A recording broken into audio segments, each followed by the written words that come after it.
programu jsou a ke sledování cyklistické podívané Pražské schody vás zvou Česká spořitelna, pojišťovna Kooperativa, Škoda Auto, hlavní město Praha a Česká centrála cestovního ruchu Czech Tourism. Partneři akce. Radiožurnály 12 hodin.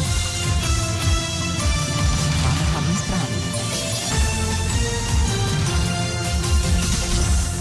Čínská banka ICBC získala licenci a oficiálně vstupuje na český trh. Kybernetické útoky zasáhly asi 100 zemí, nejvíc Rusko a Velkou Británii.